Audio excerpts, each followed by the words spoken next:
Bonsoir, bienvenue pour ce nouveau live. Je ne parle pas trop fort, tout le monde dort. Bon, comment allez-vous? Je suis contente de vous retrouver. Ici Marie Wild, enchanteresse. Eh bien, aujourd'hui, c'était voilà, le dernier jour, enfin on termine demain, du rite de passage pour les créatrices. Et ce matin, nous sommes allés dans une grotte. Donc pour moi, c'était la deuxième initiation à la spéléologie. Ça y est, je maîtrise beaucoup plus que la fois précédente. On a visité une grotte qui était très belle, beaucoup plus petite que celle de la semaine dernière.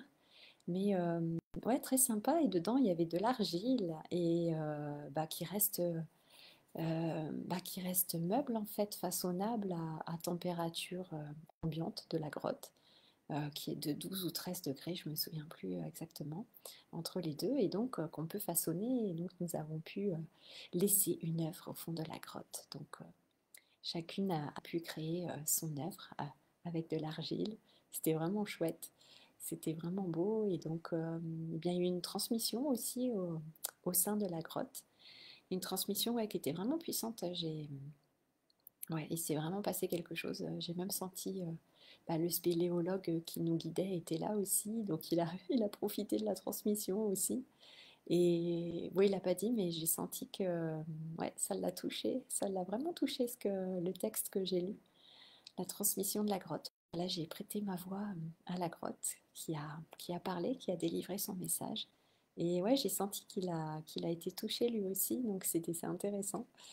Euh, ouais, c'était intéressant de voir ça et ouais, ça m'a fait plaisir aussi. Je me suis dit, ah tiens, peut-être il avait. Ouais, c'est une nouvelle façon aussi pour lui de découvrir les grottes qu'il connaît bien. Ça l'a peut-être ouvert à quelque chose ou peut-être ça a mis des mots sur ce qu'il sent aussi, peut-être de façon intuitive comme ça, sans peut-être l'expliquer. Et ouais, je pense que il s'est passé quelque chose. En tout cas, j'ai senti qu'il s'était passé quelque chose pour lui. Et pour nous aussi, ça c'est sûr. Moi, j'ai vraiment senti. Et ouais, c'était vraiment un beau message qui a été délivré. C'était vraiment chouette. Donc voilà, une belle visite encore dans une grotte. Elles sont toutes différentes en fait, c'est ça qui est chouette. À chaque fois, c'est différent, c'est une autre expérience. Donc ouais, j'aime vraiment ça. Il se passe vraiment des choses intéressantes à chaque fois. On ressort transformé à chaque fois. C'est comme une nouvelle naissance. C'est vraiment quelque chose de très, ouais, je sais pas. Il se passe quelque chose de vraiment profond et vraiment puissant. Donc très très beau. Et ensuite, eh bien, pour faire cette alliance du féminin et du masculin, voilà, avec la grotte, c'est clairement, ouais, nous sommes dans des énergies féminines quand même. Et ouais. Et ensuite, donc, nous sommes allés voir un menhir. Donc, il reste très peu de menhirs hein, ici dans le Quercy. Et là, je crois que c'est le plus grand, le plus haut menhir qui reste, qui est encore debout. Donc, nous y sommes allés. Il n'était pas très loin de la grotte finalement. Et donc, ça nous a permis de faire cette union aussi, relier voilà, les énergies féminines et l'énergie masculine. Donc, c'était vraiment intéressant. Et il était puissant aussi. On a vraiment beaucoup senti ouais, son rayonnement à se menhir. Vraiment, vraiment beau. Une dalle de calcaire. Hein. Je ne sais plus, il fait de 5,50 m de haut ou quelque chose comme ça en moyenne.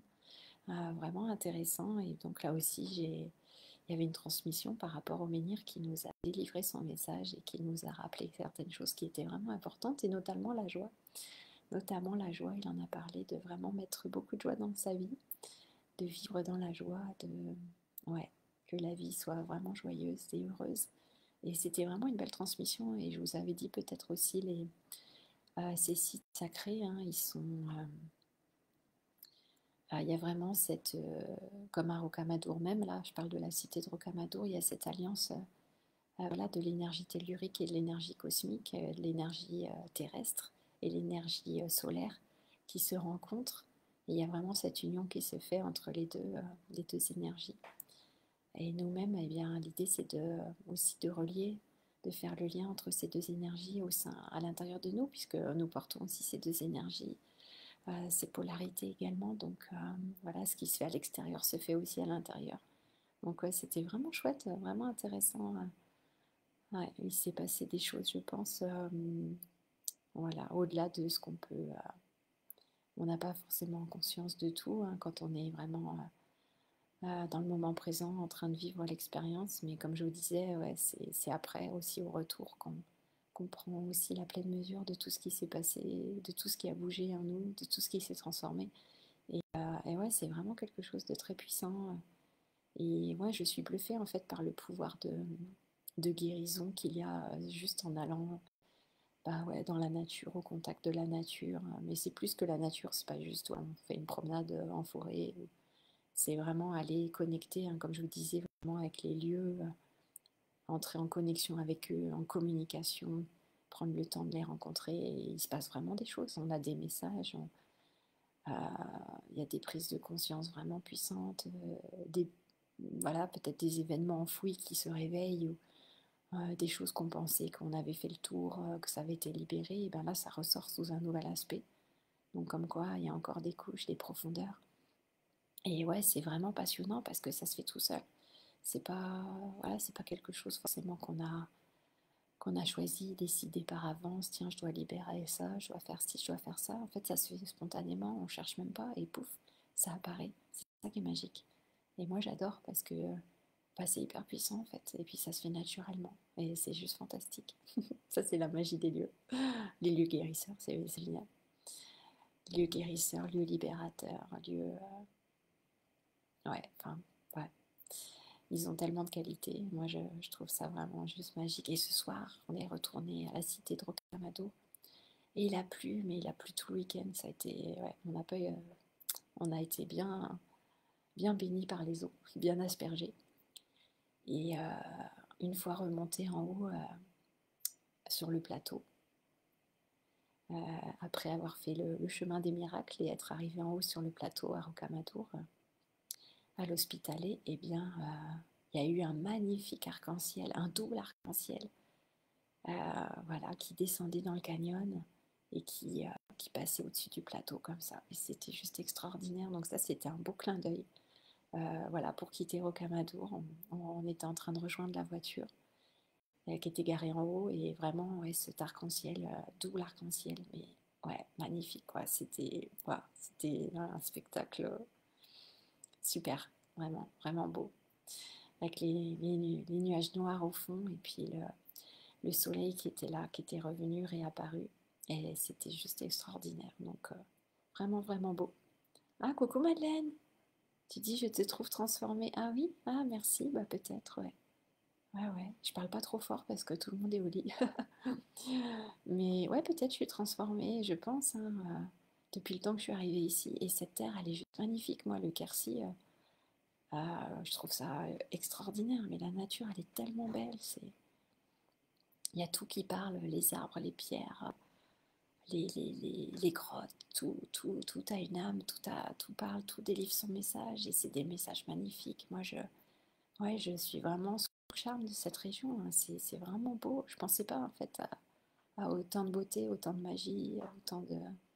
Ah ouais, ouais. Madeleine, tu dis, vous avez été nettoyée par toute cette eau et bénie. Oui, oui. Ah ouais, énorme, hein, la pluie, mais terrible quoi. Hier, c'était la grêle et il a plu toute la nuit. J'ai pas bien dormi. Il y a encore eu des averses de grêle, des orages. Et à chaque fois qu'on allait à Rocamadour, on se prenait mais la méga pluie géante.